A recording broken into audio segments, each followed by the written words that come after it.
Ladies and gentlemen, good day and welcome to Chalet Hotels Limited Q3 FY22 earnings conference call. We have with us today from the management, Mr. Sanjay Sethi, Managing Director and CEO, and Mr. Milind Wadekar, CFO. As a reminder, all participant lines will be in the listen-only mode. There will be an opportunity for you to ask questions after the presentation concludes. Should you need assistance during the conference call, please signal for an operator by pressing star then 0 on your touchtone phone. Please note that this conference is being recorded. I now hand the conference over to Mr. Sanjay Sethi, Managing Director and CEO from Chalet Hotels Limited. Thank you, and over to you, sir. Thank you, Zaid. Good morning, ladies and gentlemen. I do hope that you're all doing well. While we are currently in the midst of a very volatile environment, Chalet Hotels did have a very good Q3. We are also encouraged by the lower severity of the current variant of the virus. Having been through 2 post-wave recoveries, we do believe that the bounce back after the current wave will be equally strong. And the general opinion is that future waves, if any, will be mild and may not require restrictions. We've also already seen UK and some other countries lift restrictions, indicating a belief that the worst is past us. India too has removed the mandatory quarantine for international arrivals, and many countries are discontinuing testing requirements for fully vaccinated travelers, giving further confidence. By December 21, India's air traffic had already reached 79% of pre-COVID levels, with significant contribution from business travel. Allow me to share a perspective. The monthly occupancy of our hotels had dropped to 17% in April of 2020. That is the first wave. In the second wave, the occupancies had dipped to 23% in May of 21. And as of month to date for January, once we're in the midst of the third wave, our occupancies are at 36%. So 17, 23, 36%. And this in the midst of our most transmissible variant of the virus. While this has resulted in some setback, we are confident that this is temporary, and we have no reason to believe that the third wave will in any way change our mid to long-term outlook. Overall, the Q3 performance of the company was very satisfying, especially in the second half of the quarter. For this quarter, the consolidated revenue grew sequentially by 43% to rupees 1.66 billion, and adjusted EBITDA for Q3 was 474 million, a sequential improvement of 82%. Chalet's hospitality portfolio crossed the 60% occupancy mark for the first time since the beginning of the pandemic, with reported occupancy a shade over 60% for the quarter and December clocking 64% occupancies. Our star performers for the quarter, Novotel Pune and 4-Point Sheraton Vashi, recorded 81% occupancy for the quarter and 85% for the month of December.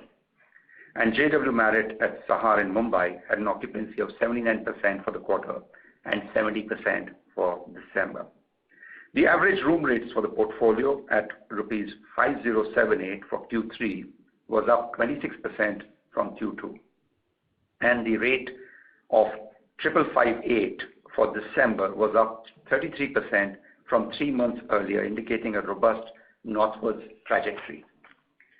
Revenue from rooms grew sequentially by 40%, and F&B saw a very healthy growth of 72%, led by easing of restrictions. The hospitality segment reported total revenues of 1.42 billion rupees, a sequential growth of 55%. The segment EBITDA was 367 million, a sequential growth of 167%. As a reference point, hospitality delivered about 85% of the total revenue for the company. The annuity business remained steady, with the operating assets clocking revenues of 221 million and delivered EBITDA of 175 million for the quarter. Some quick updates on the pipeline of the projects. The renovation work at Renaissance Mumbai is nearing completion, and the hotel is gearing up for a rebranding to Westin in the next few weeks. Site work for additional 88 rooms at Novotel at Pune will commence next week. On Hyderabad and Hyatt Regency Airoli, we continue to evaluate demand dynamics to assess the opening of these hotels, or in case of Hyatt Regency starting work there. On the commercial assets, Bangalore building is delayed due to labor situation during lockdowns, an increase in building height, yielding a higher leasable area, and is expected to be completed in the next 2 quarters, an overall delay of 1 quarter. The new Powai commercial building is on track for commissioning early next year. As we had mentioned in the last call, we've restarted our dormant residential project at Koramangala in Bangalore. The demolition work of the floors above the 10th floor is underway, post which further development will be undertaken for additional residential towers and for the 1.5 million square foot of commercial space. I'm sorry, that should read 150,000 square foot of commercial space. Chalet's ability to pivot to different asset classes allows us to reassess the market dynamics of our projects on an ongoing basis. Based on our study of the demand dynamics of hospitality and commercial rental spaces in the Powai market, we've taken a call to change the use of the proposed 150-room W Hotel project at Powai to a commercial building. This project could potentially have 750,000 square foot of leasable space subject to requisite regulatory approvals. Ladies and gentlemen, in summary, whilst we are in the midst of another slowdown, we believe the ramp-up will be swift, and the robust occupancies and rates of the previous quarter gives us confidence for a back-to-normal business performance for the company before the start of FY24. Allow me to now hand you over to Milind, who will take you through the financials in some more details. Thank you, Sanjay. Good morning, everyone.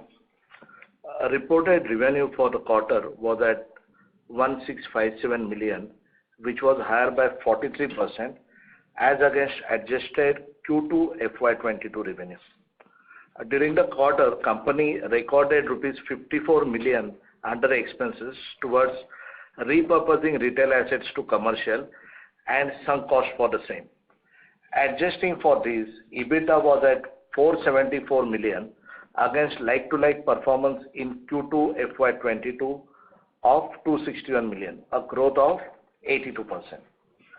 PBT post charges on depreciation and interest for the company was a negative of 264 million as against negative of 278 million in the sequential quarter of Q2.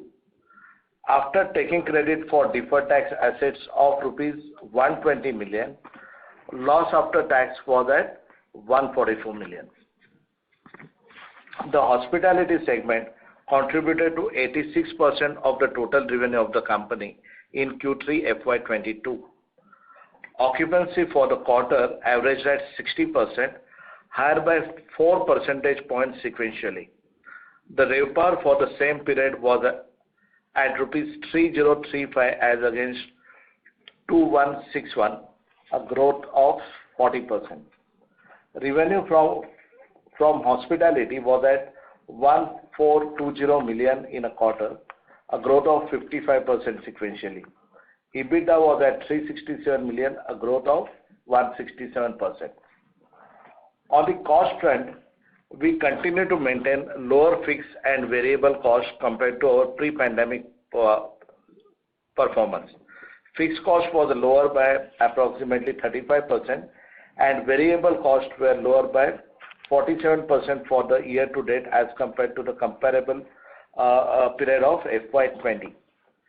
Payroll cost within hospitality reached 17% of revenue as compared to 15% of revenue in the financial year FY20. Utility as a percentage of revenue was at 9% as against 7% in the financial year 2020. Clearly indicating efficiencies built over the last 2 years at play, while business catches up to pre-COVID levels. We have renamed retail and commercial segment as rental annuity business. Steady rental income from operating commercial assets have kept the revenue and EBITDA from rental and annuity segment at rupees 221 million and rupees 175 million for the quarter respectively. As mentioned by Sanjay, we are repurposing In-Orbit Mall at Bangalore and Ob at Saha. With the conversion of retail spaces to commercial office spaces, conversion of retail and commercial office spaces will be EBITDA and return accretive and stabilize earning from rental assets further. Net debt for the company from April to December has increased by 2.8 billion, which included 2.6 billion of capex spend. The net debt of the company as of December 21 stands to 21.5 billion. Our cash PBT, that is EBITDA less finance cost for Q3 FY21, has been at 30 million, a positive number for second consecutive quarter. This was led by prudent cash flow, working capital management, along with strategic mix of assets. The average cost of rupee loan as at December 21 stands at 7.55%, an improvement of 49 basis points since March 2021. We have cash and cash equivalent of rupees 460 million, 46 crore as at December 21, and undrawn lines of credit for project and general corporate purpose at 9093 million, that is 909 crores. Koramangala. There has been no new subscription from promoters on 0% non-convertible redeemable preference shares for funding the outflow relating to this this residential project during the quarter under review. Total subscription stands at 1750 million as at December 31st. With this, we now open the floor to questions. Thank you, sir. Ladies and gentlemen, we will now begin the question and answer session. Anyone who wishes to ask a question may press star and 1 on their touchtone telephone. If you wish to remove yourself from the question queue, you may press star and 2. Participants are requested to use handset while asking questions. Ladies and gentlemen, we will wait for a moment while the question queue assembles. To ask a question, please press star and 1 at this time.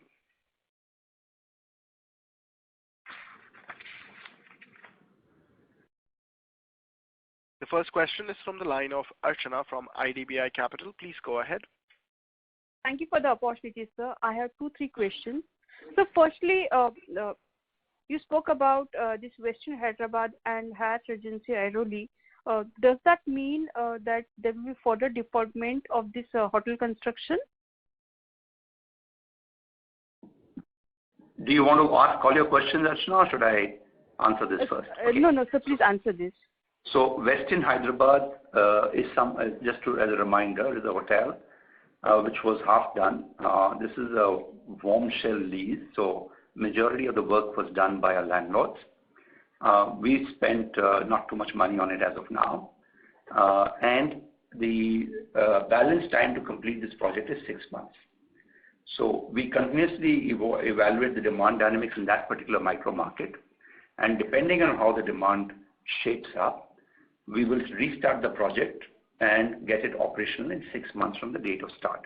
So yes, we continue to put that on hold because you've got to remember we have 427 rooms already in that market, which are clocking occupancies ranging from 40 to 55% in the last 4 or 5 months. So we'd like to wait and watch on how this progresses before we take a call. Airoli, where the Hyatt Regency was proposed to come up, is something that we've not started any work. So there's no shovels in the ground as yet on that one. So the amount tied in right now is limited to 5 crore rupees, which we had paid as a part payment for the use of the land. So there's very little cash tied up in that one. And again, whilst Airoli looks probably a quicker start, we would like to be dead sure before we commit new capital to it. Sure. So my second question is on the Bangalore market. You know, this market has been laggard compared to the rest of the markets in last, let's say, 3-4 months. Though there has been some improvement, still it is, not that at par. So how we should look at the inventory in the Bangalore market, and when do we see some revival, the meaningful revival? So look, good question. From our perspective, we've seen the hotel ramp up occupancies from as low as 24% in Q3 the previous year to 40-odd% in this current year. And this includes the inventory size of 67 rooms that were occupied by ALC, and they paid us right up to 2024 in advance. So that money is already in. If we take those 67 rooms out, the occupancy climbs up to about 47%, and that's doing it's getting there. The rates are also up in that market. So we do hope that this hotel will come back to speed in the next 3 or 4 months' time. Bangalore, Whitefield and Outer Ring Road market is a little challenged market, and probably this is one of the hotels which is the one that has had the slowest ramp up. But we do expect steady business source in the near future. We've also got some special groups that have been checking in there, so we started opening out this hotel to various events ranging from sports events to weddings to conferences and social events. So we do expect this hotel to ramp up. Sure, sir.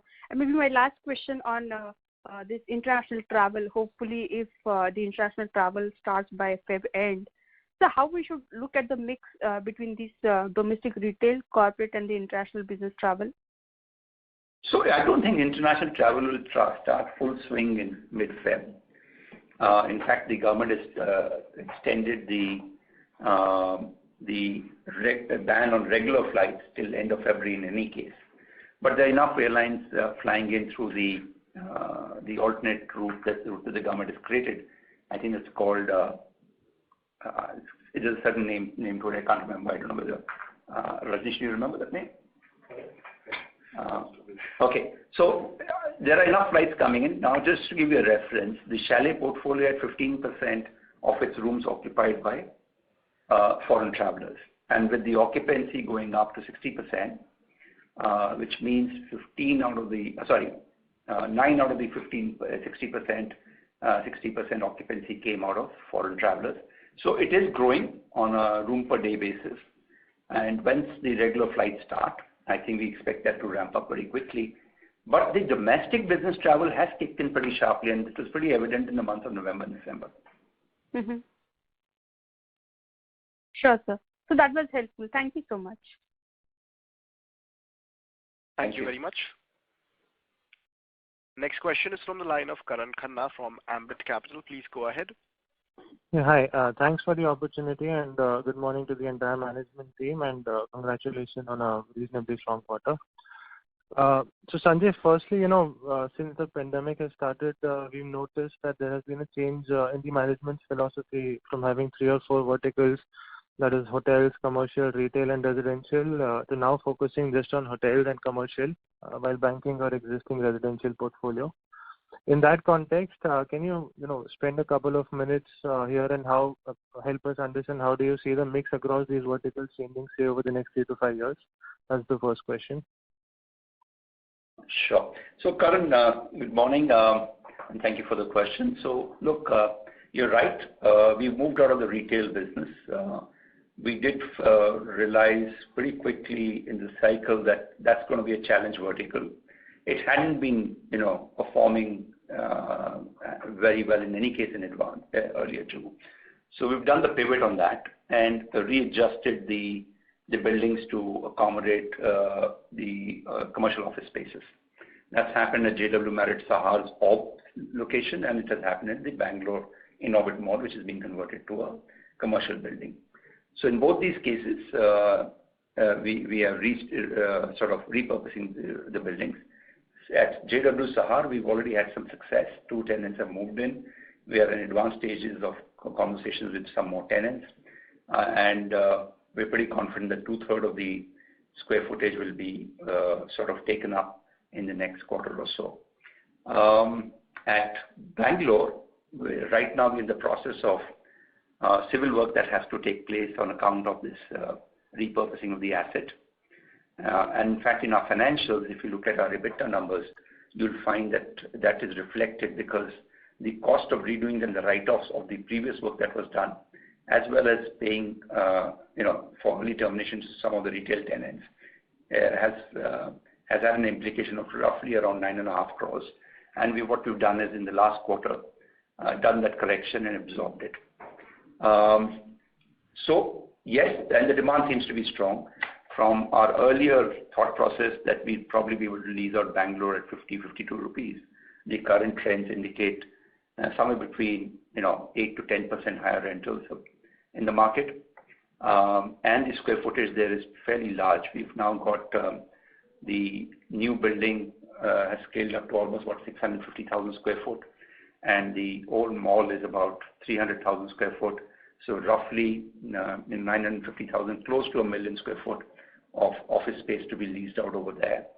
And at 55 odd rupees, it looks like an extremely wise decision to do what we've done. Mumbai, at the Powai location also, the 750,000 square foot of office that we are building, 750,000 square foot of office new building that we are building, which is halfway up, is expected to be rented out at today's rates of about 130 to 135 rupees. And by the time we get in the market, it's about a year out, we expect slight more improvement on that. So you can do your math, 0.75 million square foot, 130 to 140 rupees a square foot. Clearly something that will add immense value to the balance sheet of Chalet. Sure. Yeah. So sorry to interrupt you, Sanjay. But just to follow up on your Powai project, the proposal to convert the proposed 150 keys hotel into commercial space. Can you give us some sense on the office supply and absorption dynamics in the micro market, and how many quarters do you think it would take to fully lease up your portfolio? Whilst acknowledging that there are different completion timelines for the upcoming 0.78 million square feet are likely to be completed by 4Q FY23 and the new 0.75 million square feet project. So I was coming to the new announcement today, which is the conversion, the empty plot at Powai in the same Renaissance complex, which we had earlier, thought of putting up a W hotel. Since we have already 771 rooms in that on that land parcel, we thought it wise not to add more inventory there, and we've decided to put an office building. The demand dynamics seem to be strong for commercial. Just to give you a reference point, the net absorption in the Mumbai market, even in FY22, the forecast that we have is roughly 4 odd million square feet. And that's about 80% of the supply that's coming in. So the Mumbai doesn't seem to have a challenge on absorption. The office rentals are doing very well. In fact, our own Mindspace has done a great job of leasing out in the previous quarters. And the vacancy rate in Powai area is 12 odd %, which is basically in line with what the normal trend is. And also, a lot of the buildings out there in Powai are old buildings, so that's what's causing some of the vacancy there. And the grade A office rentals in Powai currently, for this current year, averages out to 141 rupees a square foot. So with all of that together, I think we've taken the right decision. In terms of the phasing of the leasing, we believe that our Powai building, the first building in Powai, which will be completed in the last quarter of the next financial year, should be leased out 90% in about 1 year, 12 months from then. And the Bangalore one, we should be able to lease it out by end of this financial year to the same 90%. We're keeping about 10% as a buffer for vacancy. Sure. But given the high entry barriers in the micro market, especially for the hotel segment, can you help us understand what would the expected IRRs be for had you done a hotel, had you completed the hotel project versus now the commercial real estate that you're coming up with? Assuming, market peak occupancies and ADRs in the Mumbai market 2-3 years out. So, you've got to understand why we're doing this. We're not doing this on a standalone basis. We're doing this in existing land assets where already large box hotels are there. So whilst in Bangalore's case, we have converted the mall, which made a lot of sense. We have not displaced a hotel out of there. right? In Mumbai's case, in Powai's case, we've displaced 150 rooms because we already have 770 rooms in that market, in that location. So again, if we can get 750,000 square foot at 150 rupees a square foot, and an EBITDA flow through of 90 odd %, it's a no-brainer that you'd rather look at 100 crore EBITDA number as against take the risk of adding 150 rooms to an already room inventory heavy location that we have. So we are basically de-risking the portfolio by getting annuity assets to combine with our hotel operation assets. Sure. And lastly, on the cost side, will it be fair to assume that your staff to room ratio at 0.79x in December 21 has bottomed out? And where could we see this to sustain when you see a complete recovery in terms of the quarterly employee costs? So, Karan, as we had said earlier, we expect this to climb to about 0.9 employees to a room when we are back to full occupancy and full F&B business, which is still 25% more efficient than pre-COVID numbers. Sure. That would be my last question. Thank you and all the best. Thank you, Karan. Thank you very much. Ladies and gentlemen, in order to ensure that the management is able to address queries from all participants, we would request you to restrict your questions to 2 per participant. Time permitting, you may return to the queue for your follow-up questions. Next question is from the line of Vikas Ahuja from Antique Stock Broking. Please go ahead. Hi Sanjay, hi Milind. Good morning and happy New Year. Thanks for the opportunity and congrats on decent results and good execution. My first question is, if I look at the hospitality revenue, it's more than doubled compared to last year. But if we compare a similar quarter pre-COVID, that is Q3 FY20, we are still down 43%. And clearly, the pricing remained depressed with occupancy picking. Now, assuming if things normalize in next 3 to 6 months, how should we look on the timelines around, getting back to maybe pre-pandemic pricing? I understand a lot depends on international travel coming back, but any color around that would be great. That's my first question. Thanks, Vikas, and a very happy New Year to you too. So look at the trend, right? The ADR movement between quarter 2 and quarter 3 was up by 26%. And the reason I gave a reference of December, and I said compared to 3 months earlier, which was September, was to give you an indication on the trend line. So the September to December ADR movement was 33%. Now, if you're moving 33%, within 3 months, and 26% quarter on quarter, clearly the ramp up on the ADR is also pretty sharp. The good part is, and I think I probably missed that in my opening statement, I can talk about it now, is that in January, whilst occupancies have fallen on account of the Omicron situation, our rates haven't fallen. We've been able to hold rates from where we were in December. So clearly, the rates are on an upward move, and as the restrictions get removed and regular travel starts back in our hotels, we expect rates to again start growing at similar pace to what we've seen in the previous. In fact, you see quarter 1 to quarter 2, there was a good growth. Quarter 2 to quarter 3 has been a sharp growth. Right now we are flat, but it has held rates. So I'm very confident that the rates will also get to where we want them to be. In terms of full recovery, when are we going to reach? Now I'm hazarding a guess here, but putting my neck on the line, I think H2 next year and definitely Q4 next year, we should be pretty close to where we were in the pre-pandemic numbers. And for a full year, we should cross the FY20 numbers in FY24 for sure. Sure, thank you. My second question is, how much of the drop this quarter in commercial and retail has come through because of pure changing in orbit to a commercial? Also, do you think if there was no pandemic, you would have still gone through this plan of moving from retail to commercial? and what kind of incremental benefits we are expecting from this move, maybe from a medium-term perspective? I understand Milind said that it's margin accretive, but in terms of revenue, is it revenue accretive as well? And secondly, if any rough numbers around it would be great. Sure. So look, Milind will come in with a couple of numbers, but I want to give you some sort of a color on this to begin with. Would we have done this had the pandemic not been there? We should have done it. I think this pandemic accelerated the decision, because clearly yield per square foot in the office space is higher than the yield per square foot on the retail, even when we look back to pre-pandemic numbers.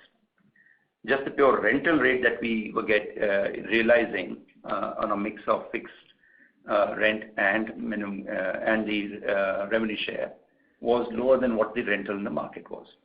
So that's the short answer to this. And maybe Milind, if you have anything else to add. Because if you look at quarter-on-quarter retail, rental and annuity business income,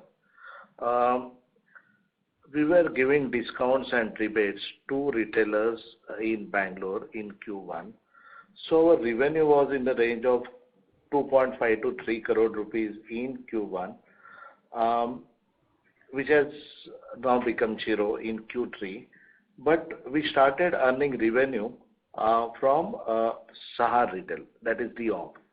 It is to some extent compensated, and from next quarter, we'll have revenue coming from the org. Around 70% of the property is leased out, and we'll start earning revenue from that. Otherwise, our Sahar commercial office, our rentals are steady, around 17-18 crore rupees on quarter-on-quarter basis, and we are billing them, and the amount is getting collected. Hope I have answered your question. Just one final input, Vikas. I'm so glad that we did this in the current times, because in any case, the retail guys weren't going to pay us anything with this whole Omicron and the second wave coming in. There would be no revenue share. They would have resisted fixed, rentals, etc., and they would have refused even paying CAM. So this is the best time to repurpose the assets, and we've made use of this time. Sure. I just have one final question. You have explained about the drop in occupancy of a Bangalore market to the earlier participant.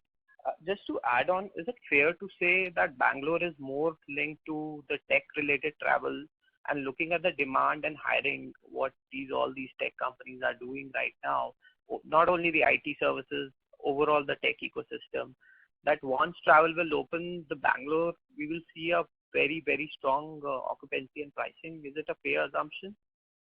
I don't want to give, so much of details, but my general belief is that the combination of pent-up demand on IT, the new hires that have joined the IT companies, and the presence of a lot of the BPOs and outsourced companies within that market are going to be definitely an enabler for a ramp up as soon as the IT travel and IT offices open. You've got to remember that with China out of play for most of US and UK, a lot of the outsourcing will again move back to India, and the reliance on India is improving significantly on the BPO front. So we do expect Bangalore to come back very, very strong when things normalize. Thanks a lot. Thank you. Thank you. Next question is from the line of Amandeep Singh from Ambit Capital. Please go ahead. Thanks for the opportunity. Whilst most of my questions have been answered, can you give us some update on the remaining capex for the entire upcoming portfolio, and will it be possible to break it asset-wise or segment-wise? Yeah, Amandeep, Milind here. See, our major capex will come in next financial year of around 540 crore rupees. There will be 120 crore rupees capex in Q4, and then capex will taper down from FY24. We have not yet planned timelines for construction of new commercial office, which Sanjay just spoke about. And out of that, around 200 or 220 crore rupees will be hotel capex. Everything else will be commercial office buildings. So you wanted a breakup also. Maybe we can give you a quick breakup. It's there on the screen. Sure. So the balance cost to spend on Powai Phase 3 is around 405 crore rupees. We'll be spending 55 crore rupees in Q4, 260 crore rupees in FY23, and around 90 crore rupees in FY24. Bangalore, the balance spent is around 150 crore rupees. Out of that, major cost will be incurred in FY23, around 90 crore rupees, and 30 crore rupees in the current year and 30 spillover creditors payment in FY24. These are two major commercial office capex. And on hotel side, we'll be spending 20 crore rupees in the next quarter, that is Q4, and in current quarter.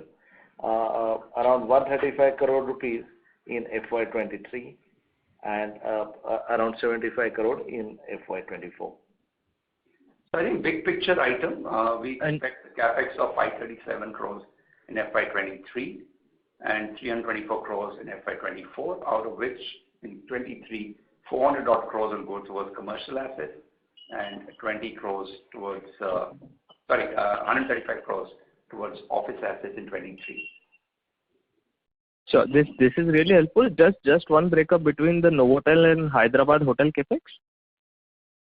See, Novotel is not a very big capex. It's 88 rooms, a small spa, and we are adding some F&B facilities by the poolside. Our total capex at Novotel is in the range of about 22 crores, which will all be completed in the between current and next current quarter and next financial year, or next quarter itself actually. The other question, which was the other one? So Westin is balance capex is around 75 crore rupees. So it will be spread over two financial years, FY23 and FY24. Major portion will be incurred in FY23. Sure. And secondly, one bookkeeping question. So can you help us with breakup between rooms, F&B, and other revenue for the hospitality business in 3Q? In Q3? Sure. Just give me a moment. We'll just pick that up for you. Okay.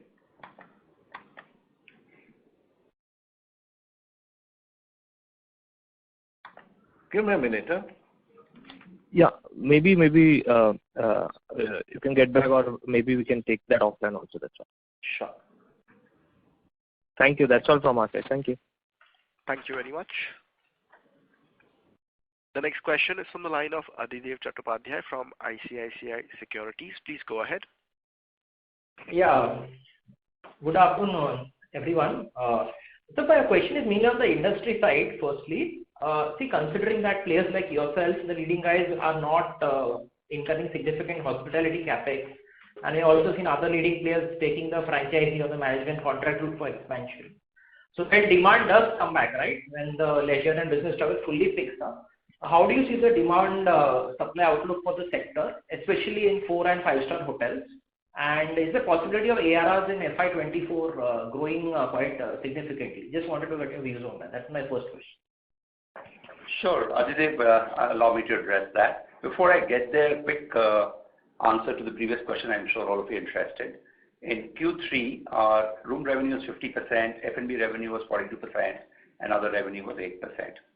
On the demand and supply side, Adhidev, to answer your question, the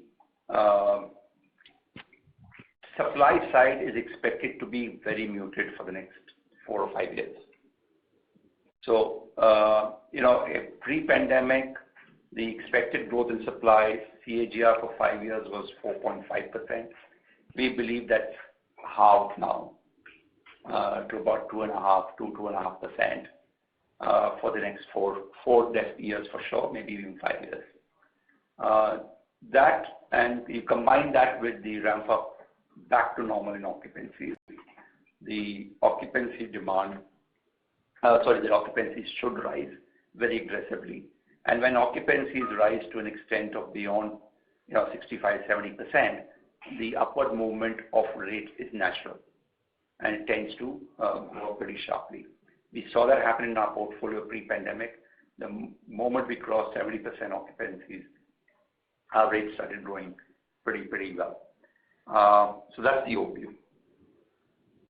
Okay, fine. And the second question is, now considering that we are adding so many office assets, right, in the portfolio, in a couple of years' time we'll have a significant rental business as well. So is there any plans to maybe sell all these off, maybe at a good valuation when the office market also fully revised by that time, and bring down the debt on the balance sheet? Is it something which is on the table, or we like to hold on to these assets? Quick answer. The opportunity is there. I mean, it's an opportunity that's there in the market.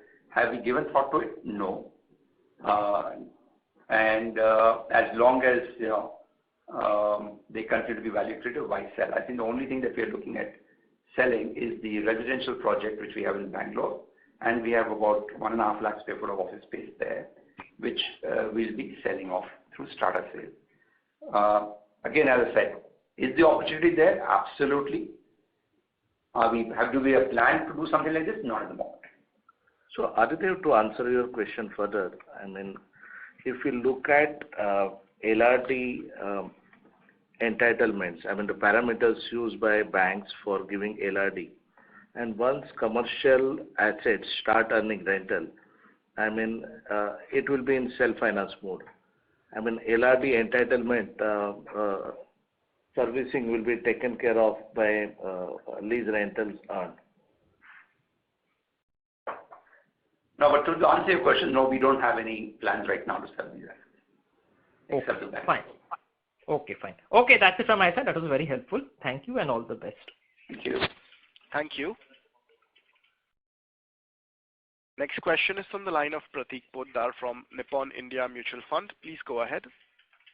Yeah, sir, just two questions. One is on staycation. If you can just talk a bit about how was the trend this quarter versus last quarter in your properties. The second question, just wanted to clarify, when you talked about 2.5% supply, was it your micro markets or you were talking about pan India? And last question, sir. Could you repeat the second one, please? So when you talked about 2.5% supply post-pandemic, right, to the previous participant's question, I just wanted to ask whether it was your micro markets which you were referring to, or this was a pan-India scenario. Okay. And last question, sir, even if I were to adjust for the 5 crores of one-off which is there this quarter, we see a massive increase in other expenses. So maybe if you can just help me understand, because the occupancy just went up by 4% on an average basis. So just wanted to understand that. Sure. Right. So staycation continues to stay pretty strong. As you know, a lot of people are either looking at leisure destinations or looking at local destinations for stay to overcome the lockdown and the feeling of getting locked down at home. A reference point in December, we did roughly around 1,600 room nights of staycations in our portfolio. So it continues to contribute, but we also see regular business come back. And I think December story was also a lot around the wedding and social functions over there. On the supply side, the answer was yes, it is pan-India. So therefore, the pan-India growth on supply side, we believe it to be about 2.5%. On the cost side, I think there are 2-3 things. I mean, if you're looking at hospitality-based costs, there are 3-4 things that are moving the needle.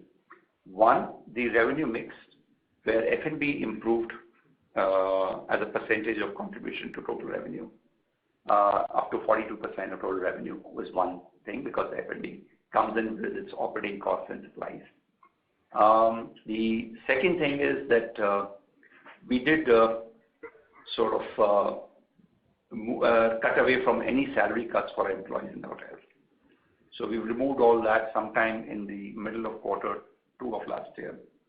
And if you look at the overall company's, or rather the consolidated performance, you got to keep in mind, if you do a quarter-on-quarter comparison, that the previous quarter we had the Accenture Learning Centers compensation that came in to drive the EBITDA up. And there was some merit rebate as well as some SEI's income that came in. So these three had impacted the previous quarter. If we take those out, the adjusted EBITDA is sharply up from 26 crores in Q2 to 47 crores in Q3, which is somewhere around 82% growth. Milind wants to add something to this. So Pratik, to answer your question on other expenses, our other expenses have increased by around 99.5 crore rupees quarter-on-quarter basis.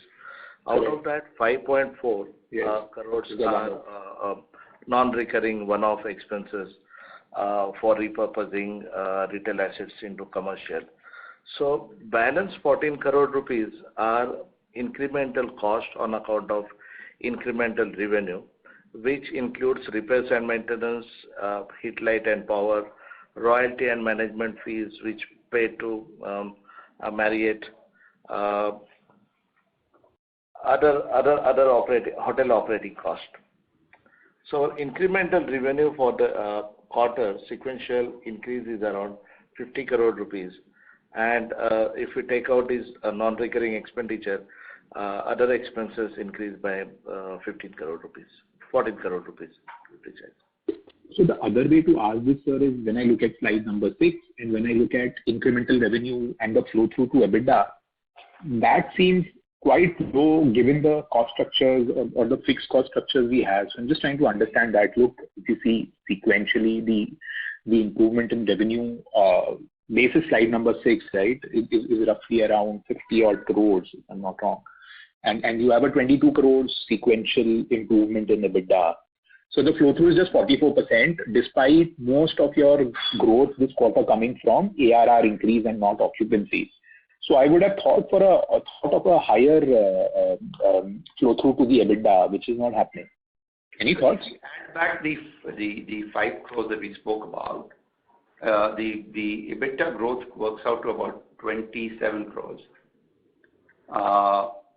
On 50 crores, it's 50 odd percent. But keep in mind there's an F&B element where the F&B revenue is going up significantly, and that comes with its own cost. The contribution margin in F&B are lower. So on slide 6, the 36 crore EBITDA is like it has that one-off element included, right? Just to clarify. No, sorry, it doesn't have that one-off element. It's a result of 2-3 things. One is salaries being coming to full pay from quarter 2, and the revenue mix of the business.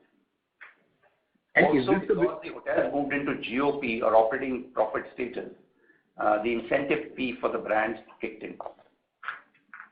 Okay. Got it.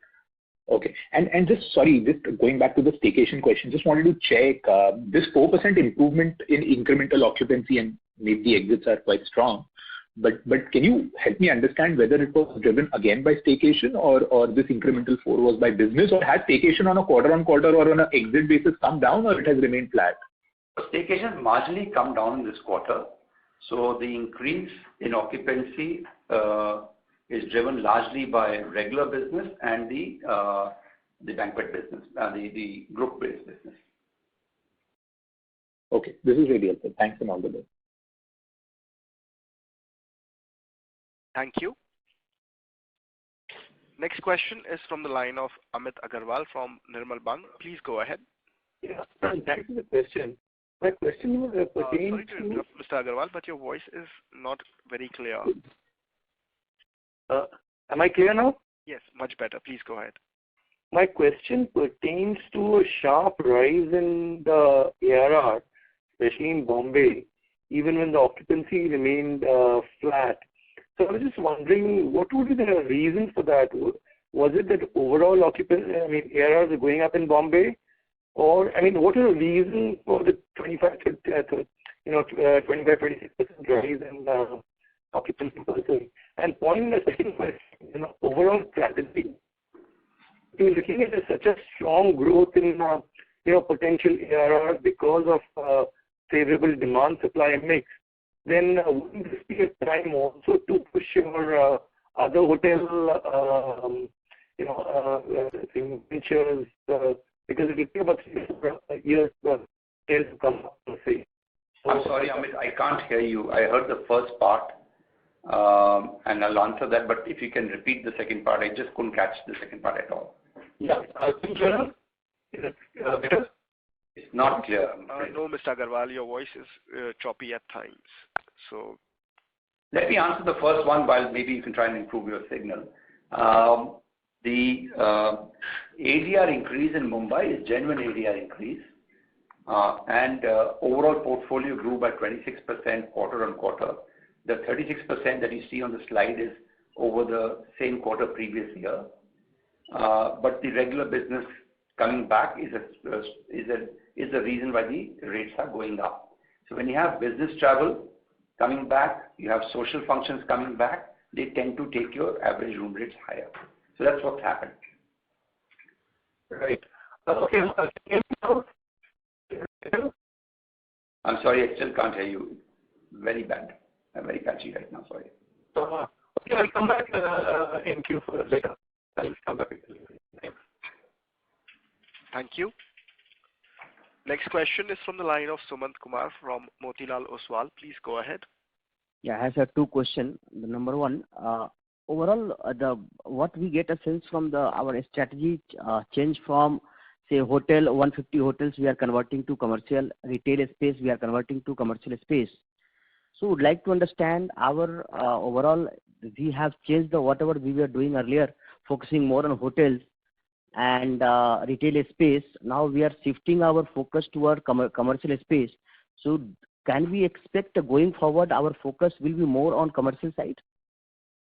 So Sumant, we are a hotel company. As we said, last quarter also 86% of our revenue came from the hospitality business. That may go to, in fact, in the last, I think, previous call, the call before that, we had indicated that, the hospitality revenue may drop to about 75% of the total revenue, and 25% could be out of commercial. That's the vision that we have right now. I think it's more or less panning out in that direction. Retail we dropped because we realized that it's just not making sense on the yield per square foot. And they were not very large assets, whether it was the Innovative Mall in Bangalore or the Ob in Mumbai. And the volatility with retail came to the fore during this last 2 years. So we as a company have an ability to pivot asset classes, given our in-depth understanding of the real estate business. And we've applied that knowledge to do the pivots and thereby strengthen the balance sheet for the years to come. So assuming overall industry is moving towards a hybrid working culture, where we have a work from home plus also a combination of office working. So do you think is entering into or focusing converting the hotel into commercial space in Mumbai, 150 rooms to commercial space is a right decision industry in Mumbai, that supply is very lower and going forward there will be a higher pricing power in hotel space in Mumbai? So Sumant, I'll answer your question one by one. So as far as Powai is concerned, the 150 rooms is not being converted. It was still to be built. So instead of putting that capex for hotel, which will be far more capital intensive, and the fact that in the same land parcel we have 770 operating rooms already, that was the driving part of this decision. The leasing patterns in these markets, in spite of work from home, continue to be strong. Can this be done all over India? Absolutely not. But in select markets and micro markets of those select cities, can it be done? Yes, absolutely it can be done, and that's what we've done. It is very, very location and asset specific. Let me again clarify, we are not reducing existing rooms. We had a plan to build 150 more rooms, which we're not doing anymore. We have, instead of doing 150 rooms, which could have given us an EBITDA, maybe of 15 lakhs, 20 lakhs a room, of roughly around 40 odd crores, 40 odd crores, we are potentially talking about 100 crore EBITDA with less capex. Okay. When it is going to complete? No, this is not started as yet, as announced. This is something that we have to take a final decision on the plans, the designs, the approvals. So this work will start a little later. We also want to make sure that the current building that is under construction of another 750,000 square foot on the same plot get some leasing traction before we start committing to this. Okay. So the completion plan has not been discussed. Thank you. Yeah. The last question, whatever the cost we have done and on anticipation of business recovery in, say, Q4 and upcoming quarters, is there any potential to reduce cost if the business is going to down from Q3 to Q4? No. So look, if you look at our history over the last 7-8 quarters, we've been able to do that, squeezing off the taps, squeezing it on, and then when the market conditions require us to do so. We did that in the first wave, we did that in the second wave, and the third wave also, whatever was required to be done, without putting all our stakeholders through undue stress. We have done what needed to be done. I would also like to remind you that, as I said, in wave 1, our occupancy was 17%. In wave 3, it is 36%. So it's more than double of what wave 1 occupancy was. So the cost-cutting measures need not be as strong as they were in the wave 1. Also, the ADRs are significantly higher than the previous waves. My question was, we have increased the cost in Q3 on anticipation of better business in Q4. So that might go down in Q4, whatever we have seen in Q3? There were variable costs that went up on account of revenue, especially on revenue and F&B. As and when revenue comes down, those variable costs come down. Okay. And employee cost, which has increased QOQ, there might be some variable staff reduction will be there in the Q4? There will be proportionate variable cost reductions, yes. Okay. Thank you so much. Thank you.